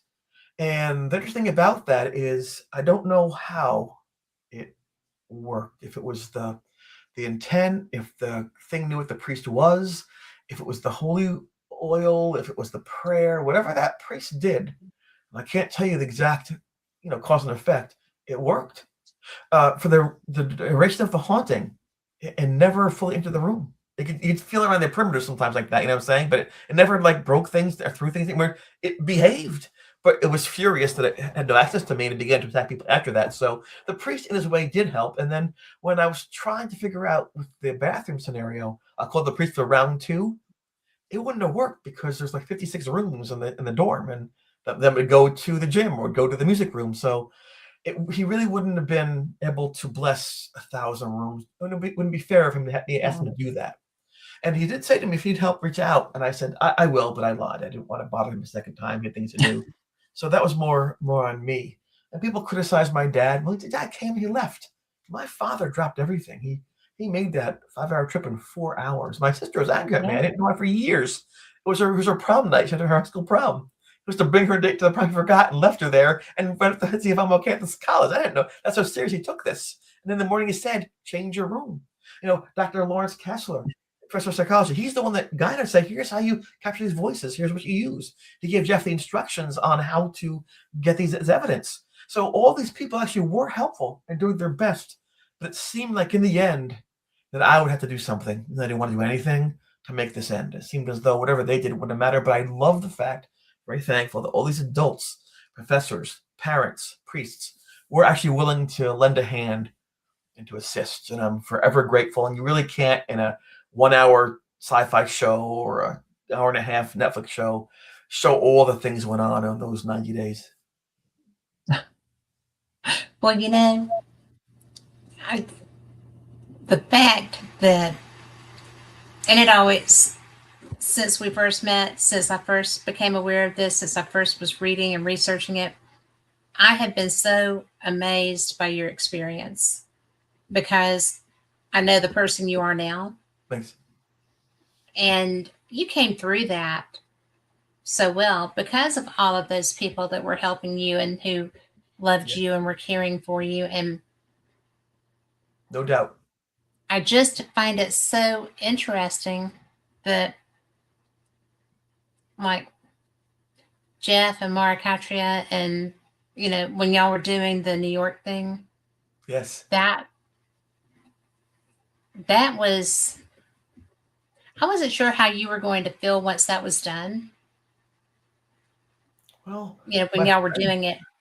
My friends were there. I mean, you might. No, but I don't mean that. I just meant I didn't know if it was going to be too much of a flashback kind of a thing.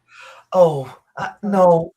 I always try to avoid the flashbacks, but they will happen. I realize that. And no flashback, trust me, from my experience, is as bad as the real thing. As bad as the memory might be, it's not as bad because I've separated myself from that. I'm out of that. It's behind me. I made it through. In that moment, there was no script. I didn't know that I would. I thought I would for sure die in that place. And that was very unsettling. I was losing my scholarship. I wasn't running anymore. I was failing my classes. It was just, I was being redefined by something I wasn't at all. It was just I will admit, yes, it's a fascinating tale.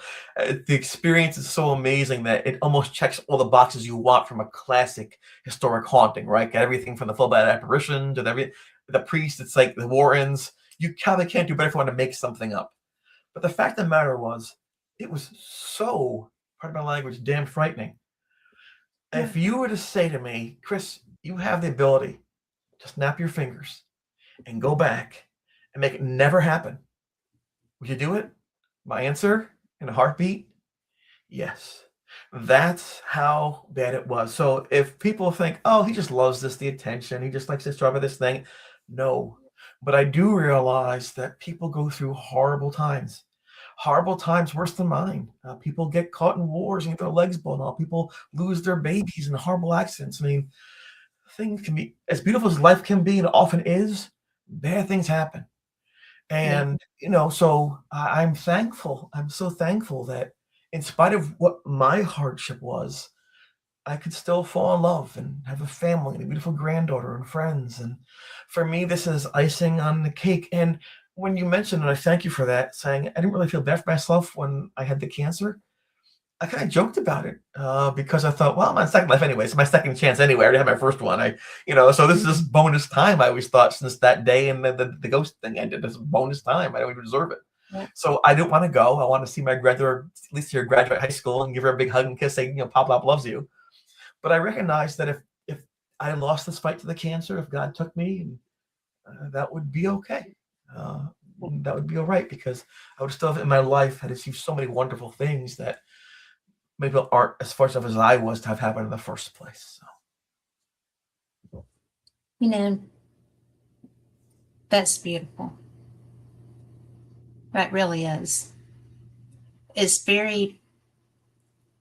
That's probably the most beautiful gift that anyone could ever have, is to have that peace with themselves. Yeah. Because I still like being here though. but you know what I mean? Absolutely. I mean, you're the only pop block I know. Yeah, but so. I'm okay with others. How old is she now? It's only going to be 7 this year in May. Yes, because Frankie J is 7, and my oldest one now is 11. It's Wow, like, really? that's How so did cool. that happen? But Oh, and they're so cool. yes. But it's I remember the first time that you were sharing pictures of her at your house when she came up. That was the most precious thing. That is Dancing and playing. Yeah, she's just an amazing human being. I think one of my favorite memories, if you don't mind me saying, as an aside, real quick, I live in a little circle, so it's like close up to traffic, a little circle area. So we'd put her in a little wheelbarrow. I mean, the little wheelbarrow in the wagon. I'd pull her around, and she'd look at the thing. There's no cat, tree. She learned her words, little kid. yeah. And I remember this one night, it was kind of late, maybe like 6 o'clock, the sun was going down, and she starts going, moo, moo. I'm like, there's no cow, so it's a dog. Woof, woof. He goes, moo. I'm like, no, no. And she points, it's the moon. She's never seen Yeah. the moon before in real life, only in cartoons. Like, the moon. I thought, oh my gosh, it's so beautiful. The moon's there every night, and I must never look at that because this little kid says, look up there. I'm like, oh, and I got the chills because young people can really put the wonder and awe of life back into you after so many years of grounding it out. So very cool. That's funny. But it is true. But we have a question from Victoria again. This is a pretty good question. So she always asks good questions. Yeah. But if you do have flashback, do you compartmentalize the experiences so it no longer affects you in the present? Can you do that? I wish I could. I can't. The flashbacks are not controlled. They happen with a sound or a picture or a moment or a song. It's just they're organic. And I don't induce them myself. I never would, but so they happen. And what I try to do is say, okay, this moment right now, the fear that I have, this memory I'm sharing, I'm experiencing again. How can I best share it for my students who might have been abused, who might be homeless, who might not be able to read, who might be deported tomorrow, who might have a mom or dad who beat them? How do I? So I always try to look for ways to take my fear or my experience to apply it, because this and that way it makes my survival more meaningful beyond just myself. I have a relative right now who's going through cancer, I think for the 3rd time now, and each time it takes a little more out of you, and each time he rings the bell and he's victorious, but each time it's harder, and it creates a moment of doubt sometimes in your torch of hope and optimism, and I just reached out to him and said to him, listen, I know you'll have doubts and fears. It's okay. I know you're scared. It's okay. But I said, you are a light. And through your actions, you help others all the time. People love you, and they will always, always love you.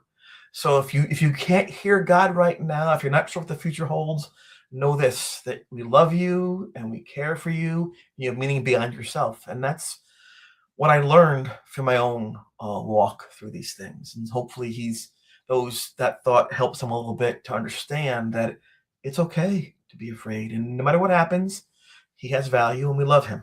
So That's beautiful. sorry about this. So supposed to ghost talk, right? For 85 and Netflix I'm talking about. No. But this is what really drives me though, is the whole ghost experience means very little except to maybe check some boxy people's list of saying I want to see that one day, other than the fact that how it affects you. Because if we had that experience, walked around and just hurt people with it, or just trying to make a quick buck, it would have done disservice to everybody. So I think I'm thankful, like you mentioned before, my friends and family, people, really, we've all tried to share in a way that helps others. And I'm very thankful for that. So yeah, compartmentalize, Victoria. I wish I could. You will note that I am well spoken, but I'm not that smart. I'm wise. I'm not smart. People are usually smarter than You're me. pretty smart. I don't know. I'm smart enough to realize I'm not, but I like kindness. I like living. I like people. I like smiles and laughter, and those things help me to get through my doubts and my fears. I really don't have the ability to compartmentalize. Some people are amazing at that. They can be angry and yelling at you, and then walks by, hi. I'm like, they just shift a gear. I'm like, how do they do that? Like if I'm really sad, I'm there for a while. Like after I'm like, "Ugh." Some people just put in the box and go. That's on my sleeve. I'm like, oh, what happened today, Chris? Oh, you saw my sleeve. That's just me. I am not very good. That's not true. I've gotten good at compartmentalizing. When I was younger, not so much. So, but in fact, I have remarried my husband because growing up is a good thing. Yes. But it's really such a gift because the things that you don't realize, um, I'm sure that when you came out of your experience and became a husband and became a dad, I know that you could appreciate more your dad, Yes. even as much as you appreciated him before you were one.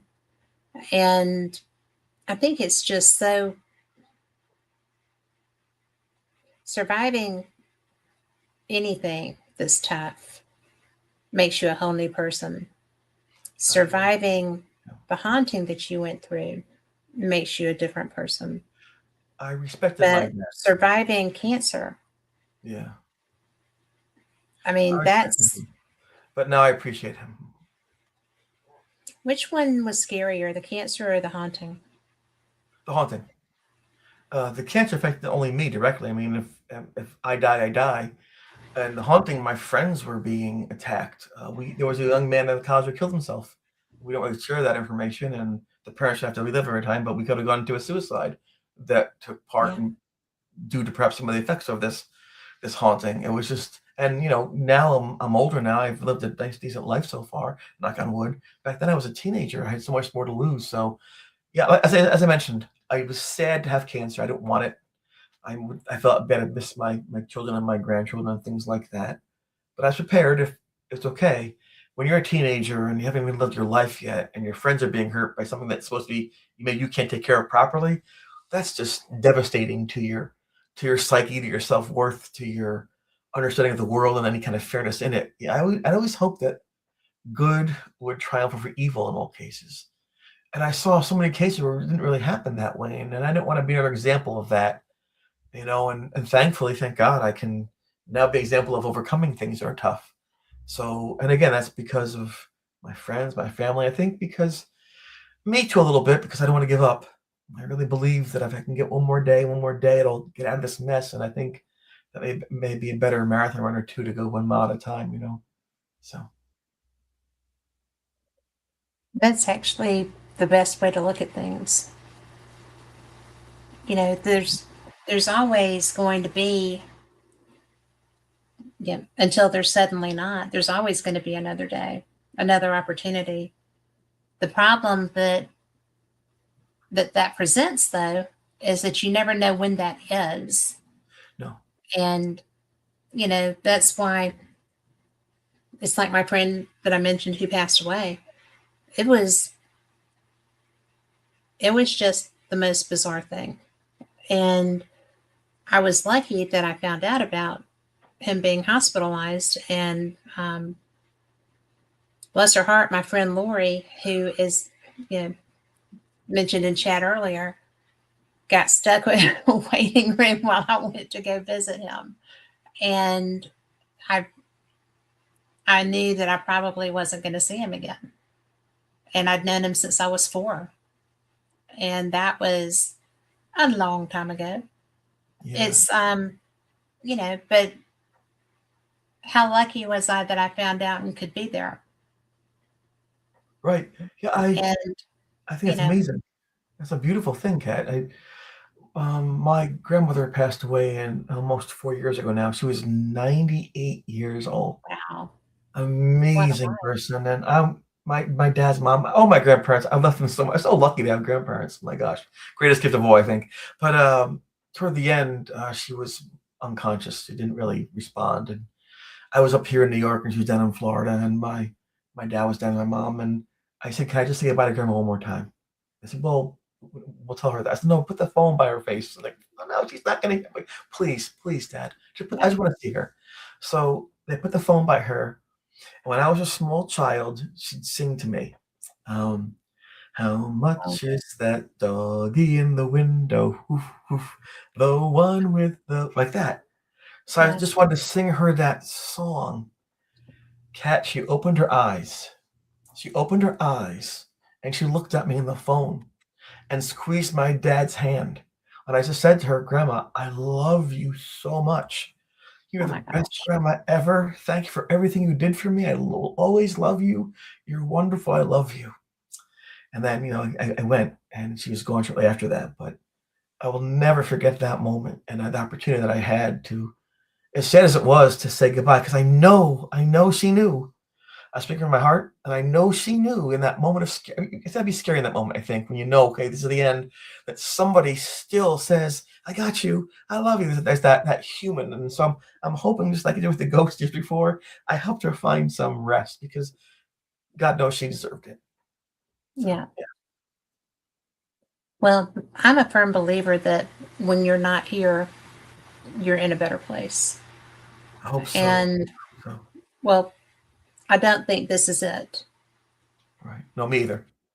I mean, because with what we've experienced, what I do, um, I like investigating, Yes, and probably you've had enough of them, so I get that. But because I'm always curious, and I'm I always feel like even if sometimes the spirits aren't the nicest people in the world, I still feel like I like the validation that there is something else. you're in a blessed Yeah. place. You're in a blessed place, Kat. You really are because you're looking for some positivity, some truth, some hope, something beyond.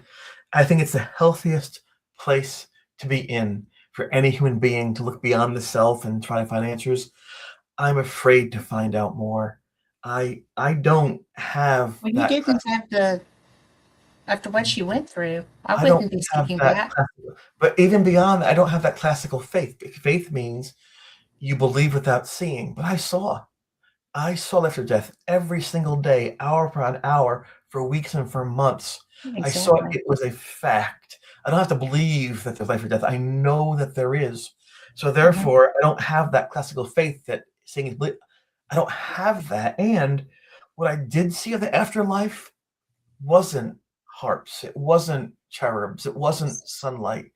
It was like this, but more magnified.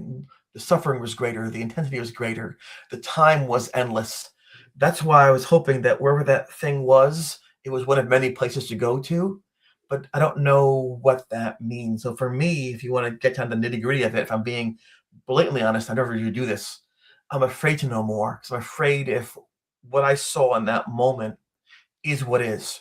And I have to hope my faith is that what I did see isn't the only answer. That's why I'm scared to investigate Right. sometime. Is that fair? Fair. I think that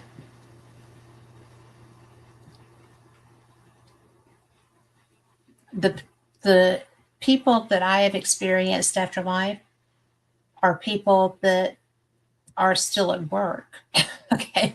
Not where I want to be. Right. But there's well,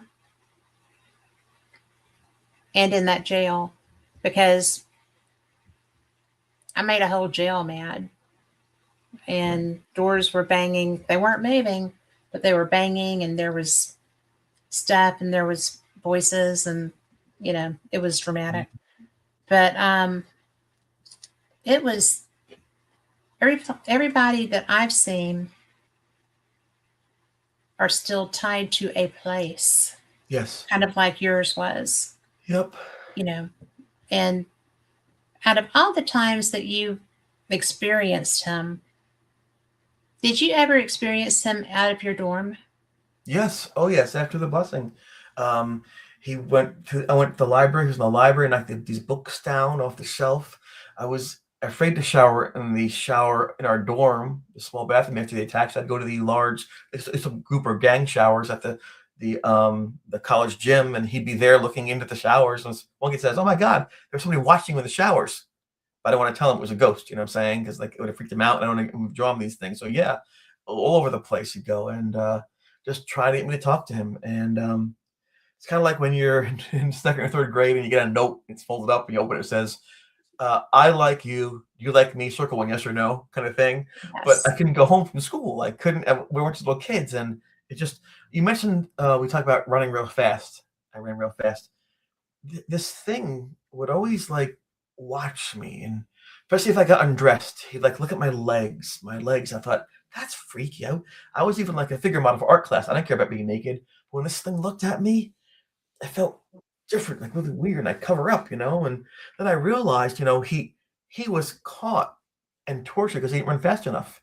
If he ran faster, he would have lived. I think in his mind, all those years and years and years gone by, he thought, that's my answer. If I can take his body and go, I'm free of this pain, I'm free of this eternal suffering. I need him to help me with this. I think he was confused. So I really think he was so desperate that that's one of the reasons he thought that, he was going to interact with me beyond even the familiar relationship. So again, it's so fascinating to think how people view things. Even a dog or a cat, your pet, who you love as part of the family, can scratch or bite you if they're scared or hurt. I mean, people, when they break up, can be so vicious sometimes, right? So Yes. vicious because they know how to hurt you. And I think this thing, for the first time in hundreds of years, saw somebody who could hear him, relate to him, who had the skill he needed to escape his fate, who ran by where it happened every single week, whose ancestors found his body and buried him. I think for him, it was no brainer. But for me, knowing none of that, it seemed like I was being oppressed and possessed and all these horrible things. Right. If you had asked me back then, I'd say it's an evil, vicious spirit. Looking back now, it's a very desperate, sad soul looking for an answer out of its pain. That's a good take on that. Well, when did you realize that About the connections or about the spirit? about the spirit? When I talked to him, when the very last time that I saw him, when I decided I would break the blessing and talk to him. And I was so angry at him. My back was still cut up, wasn't healed all the way yet. I was failing my classes. I was off the cross-country track team. People thought I was crazy. Their reporters coming to talk to me to interview with the papers and the radio and things. It was horrible. And I decided that's it. My friends have been knocked on the ground, knocked unconscious, Beth, and hurt. And I decided Craig told me to talk to it, so I did. And I wanted to yell and scream. And when I saw its eyes, I've never seen eyes as sad as those. And I was angry at myself for not maintaining my anger, but I couldn't help but see the suffering. And the suffering was so ridiculous that I couldn't help but feel compassion for this thing that I hated so much, that I wanted to hate. And I said, where are you from? And he said, Danville, wherever that was, I don't know. And I said, why are you here? Why are you here? He goes, I made a mistake. So much pain. And so when you hear words like that, and it wasn't lost on me, I'm thinking to myself, oh my God, I'm talking to a dead person.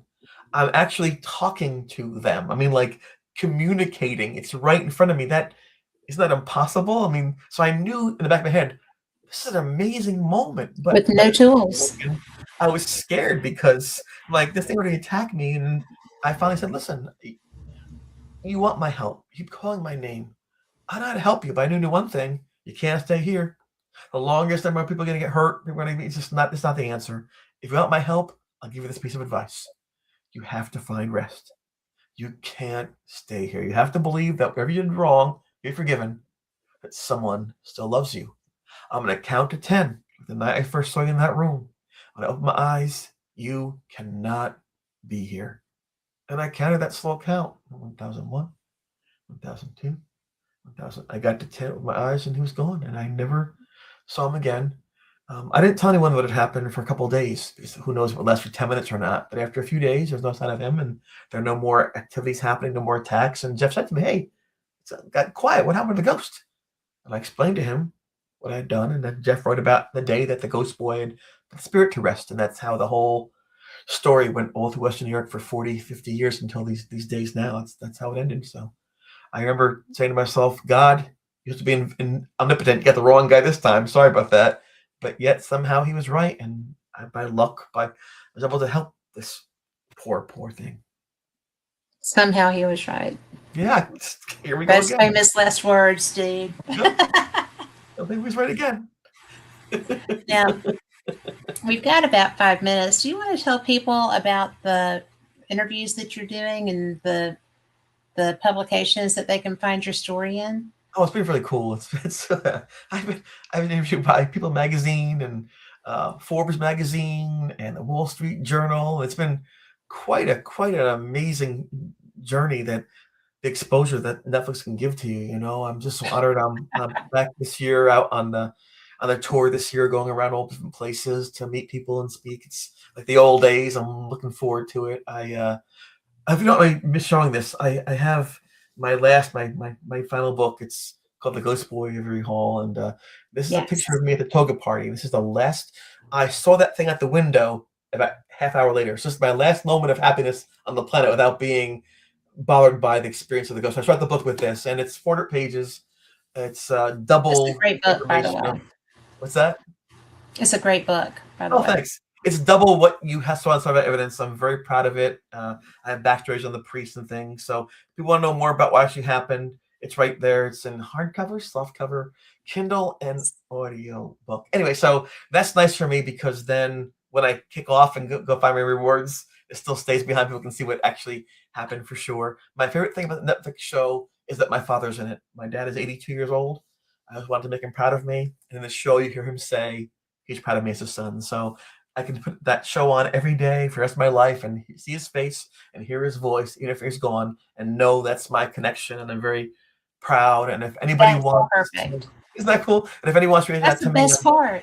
I think for me it is, because it was worth Yeah. doing. Like that part alone makes it worth it, because I've always fought Yes. hard to get his approval. And I'm on Instagram and Facebook and X and Reddit and things like that. But I always like talking to people. But most I like doing this, like talking with people like you, Kat, on the podcast, and just reaching out to folks and just sharing what happened and what lessons I learned. And I really want to thank you. I still have in my other room, I have the white framed picture you gave me of the seagulls that from what is it, 9 years ago now? No, 11 years ago now.